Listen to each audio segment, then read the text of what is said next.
buenas tardes y bienvenidos a la entrevista del día aquí en Lancelot Televisión. Hoy vamos a hacer una entrevista un poco diferente. No solemos abordar el deporte, pero cuando la ocasión lo merece, lo hacemos. Hoy vamos a hablar con el que quizá haya sido el entrenador canario pues más laureado, por lo menos que mayor recorrido ha tenido en el baloncesto profesional y ha sido muy importante, sobre todo en el equipo en el Gran Canaria, ¿no? Él salía de la ciudad de Las Palmas y llegaba, bueno, a raíz de un proceso, lógicamente, al primer equipo. Estamos hablando de Manuel Hussein, que se encuentra en Lanzarote disfrutando de sus vacaciones, pero lo vamos a exprimir un poco para que nos cuente un poco más sobre baloncesto. Vamos a hablar con Manolo. ¿Te puedo llamar Manolo? Sí, sí, por supuesto. Pues. ¿Qué tal, Manolo? ¿Cómo estás? ¿Bien? Pues muy bien, disfrutando aquí de la isla, de tu compañía, de la compañía de los amigos que tengo aquí en Lanzarote, y muy a gusto. Muchas gracias porque el medio se haya acordado de mí y encantado de estar aquí contigo. Pues muy bien. Manolo, estábamos hablando antes y no sé si la palabra idilio o enamoramiento, me dices que sueles venir a Lanzarote y yo decía, bueno, 7 días, 5 días, pero casi que te quedas un mes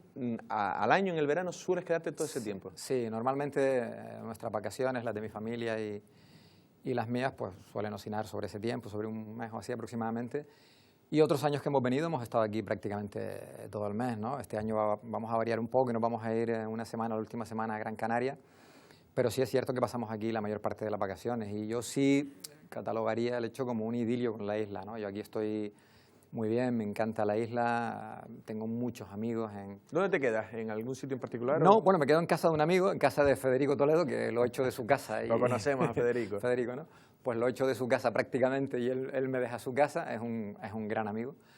Y entonces, pues bueno, pues disfruto un poco de toda la isla, de vez en cuando también le ayudo un poquito en alguna cosa que él me pide, con alguno de sus equipos de baloncesto, disfruto de entrenar en la sala Paleo Paleotraini de Airán.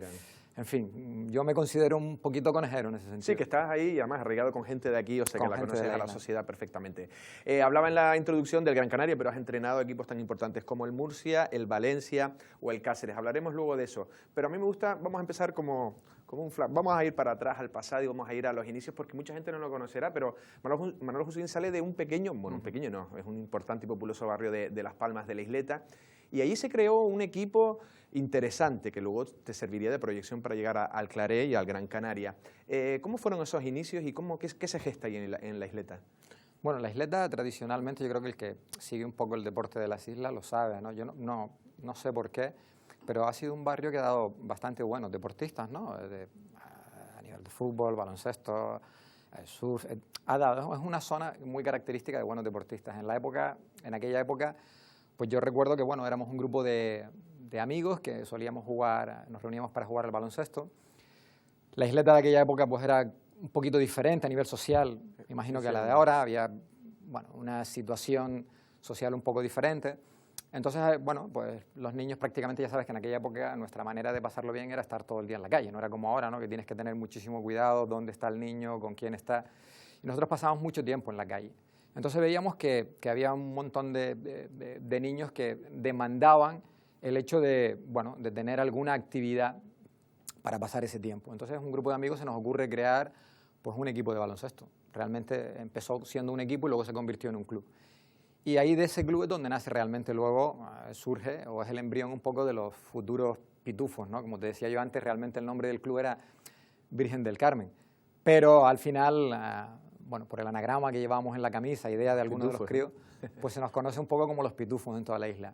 Y fue una época muy bonita porque, bueno, pues realmente no es como ahora, ¿no? Que tú seleccionas niños. Nosotros, todos los niños que querían entrenar, entramos. Nosotros no hacíamos ninguna selección, no era más que nada una obra social.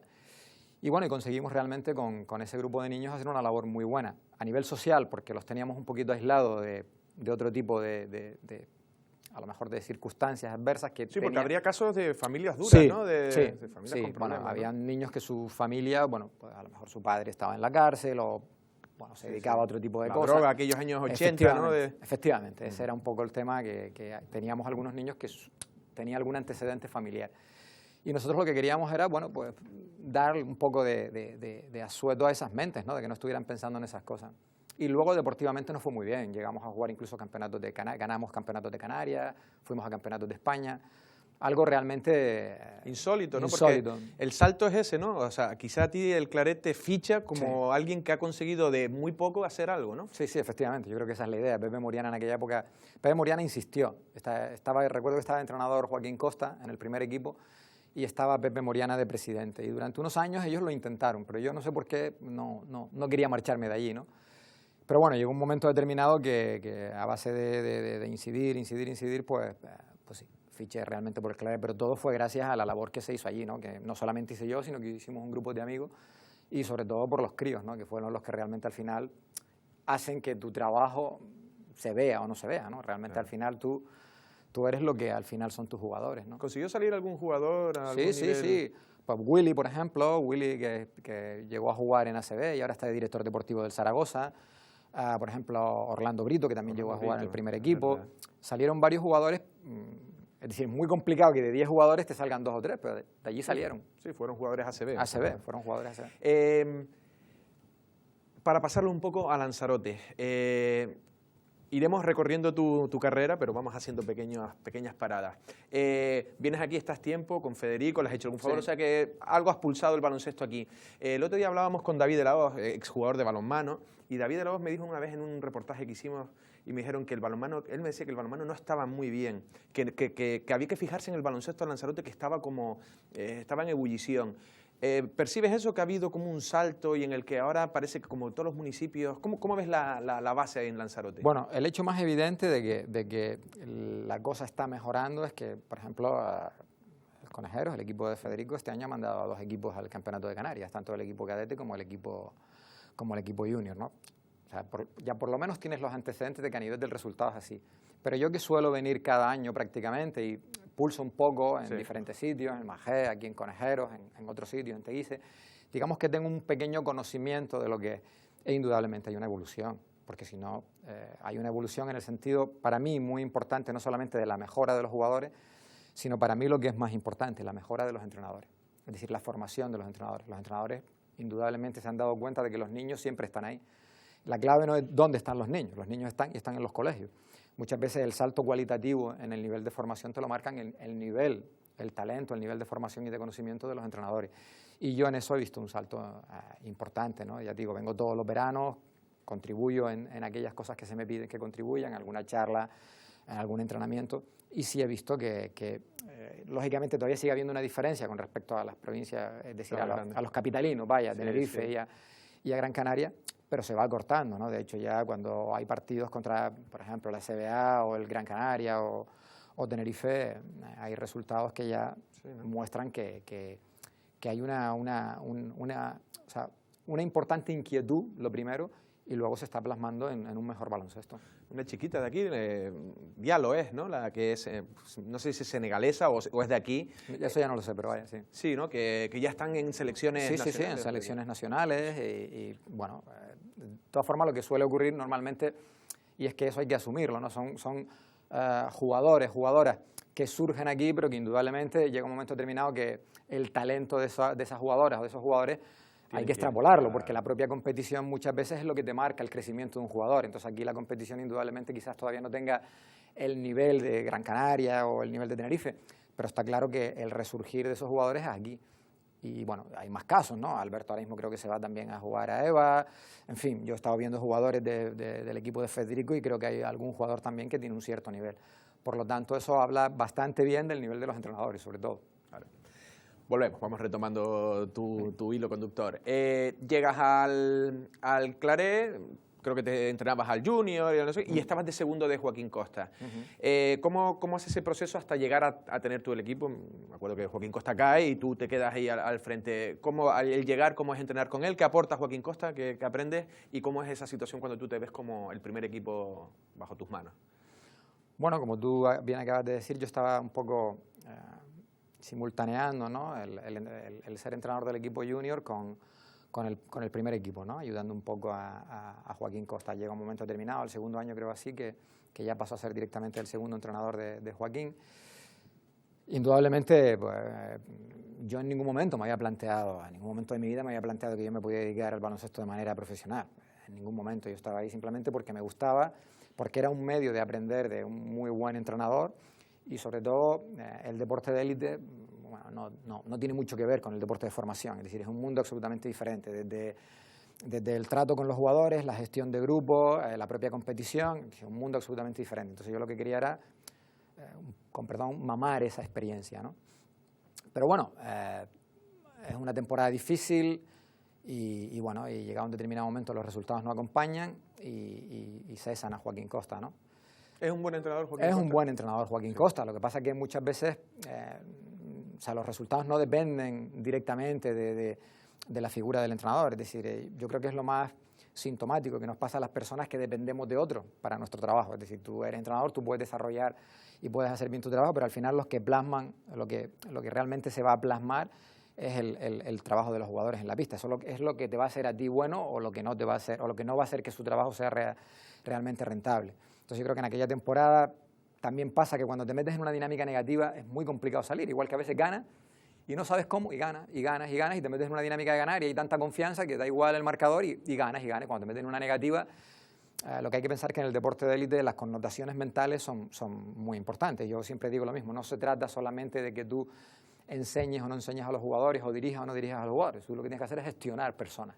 Es un grupo y tienes que gestionar personas. Y a veces, pues bueno, hay afinidades, hay desafinidades con el entrenador, con los otros compañeros. La propia competición te marca un estrés que algunos llevamos mejor, otros llevan peor. Entonces es muy complicado, es muy complicado. Y aquel año pues no salió bien. Entonces llega un determinado momento que la directiva decide cesar a Joaquín y el presidente, que era Pepe Moriana, me dice que tengo yo que quedarme con el equipo, ¿no? Yo, pensando que para mí aquello era un gran marrón, ¿no? Porque era mi primera experiencia. Pero bueno, me lo pidió Pepe y yo siempre le estaré muy agradecido a Moriana porque aparte de ser la persona que me introdujo en este mundo, fue la que realmente me dio la confianza para luego asentarme en él. Y bueno, me hice cargo del primer equipo en ese momento, ¿no? Ese año estábamos muy mal, al final no conseguimos... Se descendió. Se descendió. Me renovó para el siguiente año y el siguiente año conseguimos ascender. Claro, porque tú tienes 2 ascensos con el... Sí. Y tienes 2 etapas diferenciadas, ¿no? Sí, la segunda etapa, luego estuve unos años, me marché, estuve unos años fuera del club, me marché y no sé si fueron 2 o 3 años después, pues prácticamente en una parte final el equipo estaba en lo que en aquella época era EVA, que no es la EVA de ahora, sino fue una categoría que surgió en aquel momento. Estaba de entrenador Roberto Orellana, entonces cesaron también a Roberto Orellana y se ponen en contacto conmigo y bueno, encantado de volver. Y Manolo, perdona, de los jugadores que tuviste en el Gran Canaria, por los que nos estén viendo también, que recordarán aquella época, no sé si con más o menos nostalgia, ¿quiénes eran dime algunos jugadores que digas tú que eran de los buenos? Porque yo recuerdo, por ejemplo, no sé si Greg Stewart fue uno de los... Yo, en la primera etapa, Greg fue uno de los jugadores que estuvo conmigo, que entrené, por ejemplo, entrené a Verdi, entrené a Joan, que ahora son director deportivo, que son delegados. En alguna época, mi primera época, entrené a estos jugadores. Y en la segunda época, yo creo que lo más significativo para la gente era que el equipo formado por Bernie Hernández, que era un jugador de aquí, John Morton, Son Van Diver... John Morton fue el primer gran, por decirlo de una manera, un pelotazo, un gran jugador, ¿no? Bueno, yo creo que nosotros tuvimos mucha suerte, eso es una gestión muy importante de la dirección deportiva, bueno, y se ha seguido, ¿no? En la contratación de los extranjeros siempre tuvimos mucha fortuna y mucha suerte. Al final hay un contenido ahí también de suerte. Indudablemente es que tienes que pensar que John Morton era un primera ronda de draft, Son Van Diver era un primera ronda de draft. Entonces, claro, nunca en Gran Canaria se habían visto buenos jugadores, pero no a ese nivel. Y fueron jugadores que realmente pegaron, como dices tú, un pelotazo, porque yo creo que lo más importante de aquella época, aparte de que el equipo estuviese en la liga, ¿no?, era que, o sea, el equipo había una simbiosis muy importante con el público, ¿no? Por la propia calidad de los jugadores, la propia manera de jugar, lo espectaculares que eran, la personalidad que tenían, de cómo contactaban con el público. Yo creo que en aquella época fue cuando realmente se empezó a... ¿Cuántos años tuviste al equipo en la máxima categoría seguidos? 8 años. 8 años. Ahí se cimentó ya lo que ha sido el Gran Canaria, que la verdad que ahora parece como... Bueno, lo que es un clásico, ¿no? Sí, bueno, en aquella época conseguimos que ya fuésemos un club asentado en la liga, que no descendiéramos. Jugamos por primera vez la Copa del Rey, en Vitoria, jugamos por primera vez los playoffs del título, competición europea. Todo eso se consiguió en aquella época, ¿no?, con aquellos equipos. Claro. ¿Aito García Reneses también se da un salto el Gran Canaria contratando a Aito García Reneses?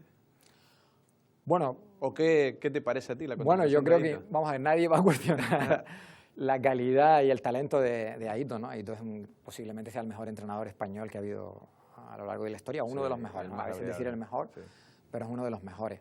Pero yo creo que el Gran Canaria ha tenido la suerte de tener muy buenos entrenadores, ¿no? Por ejemplo, Salva Maldonado, Pedro, ¿no? Pedro Martínez. Yo creo que estamos hablando de muy buenos entrenadores. Indudablemente ahora, pues con la salida de Pedro, ha llegado pues el entrenador más laureado posiblemente del baloncesto español, ¿no?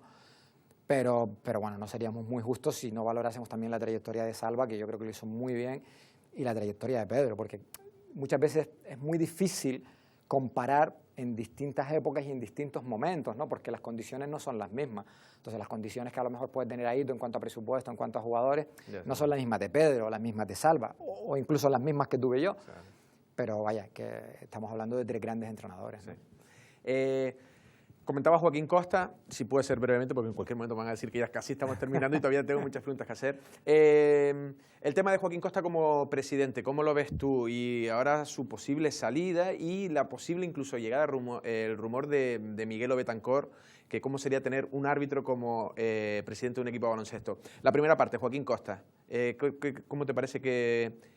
¿Cómo lo ha hecho y si está siendo justo o injustamente tratado con una posible salida? Mira, normalmente casi siempre tengo un poco la premisa en mi vida bueno, yo siempre pienso que es más fácil opinar que tomar decisiones, ¿no? Creo que opinar, todos opinamos. El que toma las decisiones porque tiene mucha más información de la que podemos tener nosotros que opinamos. Entonces, realmente no lo sé, ni conozco las circunstancias que lo llevaron a ser presidente, ni conozco las circunstancias que a lo mejor ahora pueden que lo lleven a dejar de serlo, ¿no? Pero indudablemente yo creo que la mayor virtud siempre de una persona que está en ese puesto es la de delegar. Es decir, la de asumir su responsabilidad, pero la de delegar y dejar que los que realmente saben, aunque él indudablemente viene de ser entrenador y sabe, permita que los demás desarrollen su trabajo. Yo, por lo que he podido ver en estos años que él ha estado ahí, el club ha seguido evolucionando, el club se ha sentado, el club ha jugado competición europea, ha llegado a una final. Quiero decir, no he visto grandes hecatombes, ¿no? Pero entonces, no sé si estás queriendo decir, hay ahora una politización mayor que a lo mejor que en otras épocas. Hombre, yo recuerdo, yo te puedo hablar por la época en la que yo estuve, indudablemente el Cabildo era accionista mayoritario del club, pero había una junta directiva que era la del club, allí donde se tomaban todas las decisiones deportivas, es decir, allí estaba el presidente, su consejo de administración. Sí, el Cabildo a lo mejor decía, este es el dinero. Y tú exactamente, y eso lo gestionábamos nosotros. A nivel de decisiones deportivas, pues estaba el director deportivo, que en aquella época era Verdi y yo, y nosotros tomábamos las decisiones deportivas. Lo único que hacíamos era transmitírselas al presidente de aquel momento, pero no había intromisión, ¿no? Cada uno se encargaba de su parcela, bien sea la económica, bien sea la administración del club, y los deportivos, y la cuestión deportiva correspondía a los deportistas, ¿no? Yo realmente ahora no sé si el tema está muy politizado y si se toman demasiadas decisiones a lo mejor por cuestiones o intereses políticos, eso no lo sé, te repito que no tengo la información. En cuanto a Miguelo, yo indudablemente conozco a las dos figuras, tanto Joaquín como Miguelo, yo no voy a descubrir a Miguelo, Miguelo ha sido un grandísimo árbitro, tengo muy buena relación con él y no me cabe la menor duda de que tiene el suficiente conocimiento como para poder asumir ese cargo con éxito, ¿no? Aparte, conozco la figura de Miguelo, conozco la personalidad de Miguelo, ¿no? Yo sé que si él, estamos hablando desde suponer, ¿no? Si él está ahí es porque sabe perfectamente que puede desarrollar esa función. Aparte, hay un tema también muy importante, ¿no? Miguel es un hombre muy respetado en la competición, en la Liga, en la ACB, en la FIBA, es decir, es un hombre que tiene un empaque, ¿no? ¿Qué tal te llevaste tú con los árbitros? Bien, yo como todos siempre tienes alguno que por el motivo que sea... ¿Cuál fue el que tú no querías ni ver ni en pintura? Alguno. Ya está, ¿no? No voy a dar nombre, pero sí sabías que alguno decía, cuando te enterabas del nombre a mí dices, Bueno, lo único que haces es adaptarte. Sabes que al final los árbitros saben cómo eres tú y tú sabes cómo son los árbitros. Entonces sabes hasta dónde te va a permitir, lo que te va a permitir, lo que no te va a permitir. Al final somos personas, entonces hay afinidades o desafinidades, o a lo mejor hay árbitros que un día tienes un encontronazo con ellos y ya lo interiorizan como algo que se puede repetir y entonces el comportamiento que tienen es un poco... Sí, ¿no? Sí. Lo que sí, el arbitraje canario, ¿no? Llegó a estar en buenos niveles, o ha estado siempre, ¿no? Ha estado siempre. ¿No? Aparte también tenemos la figura muy reciente también de Juan Carlos. ¿no? Yo creo que estamos hablando de si hay algún sitio en España de alto nivel de entrenadores, de árbitros a lo largo de toda la historia de la ACB, indudablemente es Canarias. Es Canarias. Sin duda. Estamos llegando ya a la recta final, 21 minutos me han dicho que hemos alcanzado. Si puedes resumirme, o sea, Lo comentaba antes, Cáceres, Murcia y Valencia. Coméntanos esas paradas en tu carrera. Bueno, Cáceres, voy directamente cuando salgo de aquí, después de esa etapa prolongada en Gran Canaria, después de 8 años, voy a Cáceres, en ACB también, pero con la mala suerte de que desde el primer momento hay problemas económicos, el presidente que se hace cargo del club al final, digamos que abandona un poco sus funciones, no hay junta directiva, en fin, se queda un responsable, pero pasamos toda la temporada prácticamente sin cobrar, entonces nos acaban marchando jugadores extracomunitarios, o sea, los extranjeros se nos marchan jugadores comunitarios, nos quedamos con un equipo muy justito y ese año descendemos, ¿no? Realmente descendemos, pero porque mientras el equipo estuvo, digamos... Sí, el proyecto fracasó. Mientras el equipo estuvo formado por los jugadores con los que se empezó, el equipo fue competente, ¿no? Murcia sí es una parada sí, importante. Yo de Murcia guardo muy buenos recuerdos, ¿no? Llevaba un año prácticamente sin entrenar. Bueno, no, miento, salía de Algeciras, llevaba unos meses aquí, precisamente afincado en Lanzarote. Y entonces me surge el tema en noviembre porque la figura de Manel Comas deja el equipo y entonces voy yo allí y conseguimos el ascenso, ganamos la Copa del Príncipe, ascendemos a la ACB y realmente fueron 4 años muy buenos, ¿no? Y luego la última etapa fue ya en el 2010 en Valencia. Bueno, yo creo que era una gran oportunidad para mí, pero bueno, resulta que no hubo, yo creo que no hubo demasiada paciencia, ¿no? Desde un poco la responsabilidad deportiva del club, porque empezamos con muchos problemas de lesiones, nos venían muchos jugadores lesionados, en aquel año había habido Campeonato de Europa y muchos de los jugadores que teníamos venían de jugar el campeonato, teníamos muchos jugadores lesionados, empezamos la liga con un calendario muy difícil, en Euroliga, pues Panathinaikos, Efes, empezamos con un calendario muy difícil. Se me traslada que, oye, tranquilo, entendemos la situación, entendemos el primer mes de competición muy difícil a nivel de la Liga, Madrid, Barcelona, Tau, es decir, un calendario muy complicado, ¿no? Se me transmite que no hay problema, vamos a recuperar a los jugadores, esto es muy largo, pero justo al mes de competición, cuando posiblemente ya estábamos empezando a recuperar jugadores, quedaba muy poquito incluso para recuperar algunos jugadores muy importantes, como Nando de Colo, que luego acabó en la NBA, en fin, una serie de jugadores muy relevantes, pues se me cesa. Y entonces, bueno, esa es un poco la experiencia. La experiencia realmente en Valencia es de 1 mes y medio. O sea que no... ¿Presente y futuro, Manolo? Bueno, el presente es un presente de espera, ¿no? De intentar no desesperarme, de intentar tener esperanza y no desesperarme, ¿no? No desesperarme porque lo que quizás más nos mata a los entrenadores es este tiempo en las trincheras, ¿no? No tienes el veneno de entrenar, no tienes el veneno de la competición y eso a los entrenadores nos matan, ¿no? Intento no desesperarme.